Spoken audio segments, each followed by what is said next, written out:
Hello, Clarinet players. We're going to be playing the song Rain Rain today. I'm going to play it from the beginning to the end, showing off my fingerings and my tone and articulation so that you can try to match that as you're learning the song.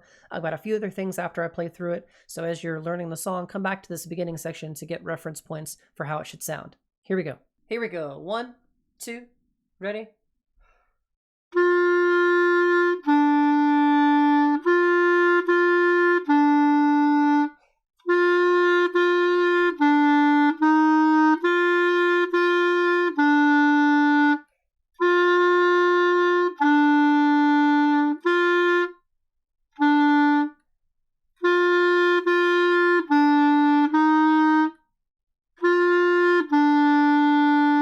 Inside of YouTube, you can take time to click the settings button and slow down the recording that I just performed for you, or any YouTube video for that matter. Go to the settings wheel, playback speed, and change it backwards from 1 to something less than 1, like 0.8 or 0.75. I found this to be great speeds for when you're playing at the beginning and learning the song. The very first thing that I think I want to talk to you about besides the song and how it goes is the very ending. We've got a sneakaroo with this quarter rest. You'll accidentally play in that space if you don't prepare for it. So let me teach you a trick. Say 1, 2, 3, 4, breathe. 2, 3, and think to in your brain, breathe. That way you can make sure you don't play in that space. The other thing that I wanted to show you in smart music is the loop function. So when you come up to the top, you'll see the word loop. You want to make sure you click it. Come over here and click the word set.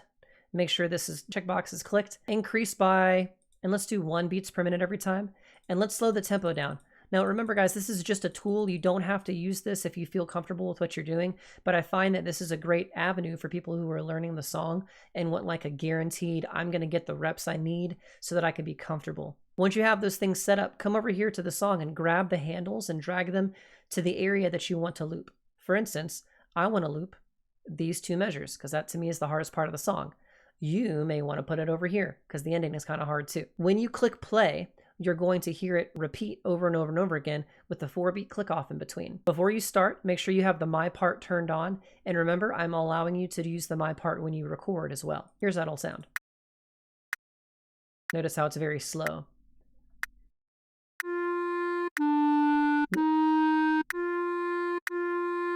You'll see the 62 jump up to a 63. Now it's going to play it again slightly faster.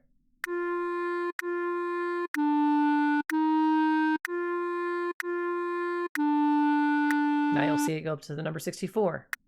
Now, these are imperceivable to your ears at this point, but as you let it repeat, it'll eventually get faster and faster and faster until you hit the 80 beats per minute mark, and that's kind of where the goal is for this song. This is a great avenue. This is the art of practicing. I tell people, rep the music into submission so that when you play, you're not thinking about what notes to play. You're thinking about how good does it sound? Am I using the right embouchure? Am I getting the characteristic of the beauty of the instrument to come out? Last thing before we go is articulation. So when we're playing this song, you want to make sure that you've got that reed and you're hitting it with your tongue.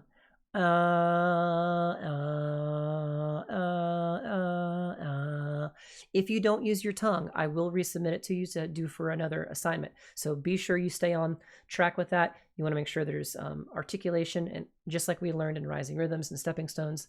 If you have any trouble with that, let me know and we'll work together one-on-one. That's all I have, y'all. You're doing great. Keep up the good work. Keep coming to me in office hours and live sessions to get help and one-on-one direction, and you'll make the goals that you want to make. See you guys next time. Bye-bye.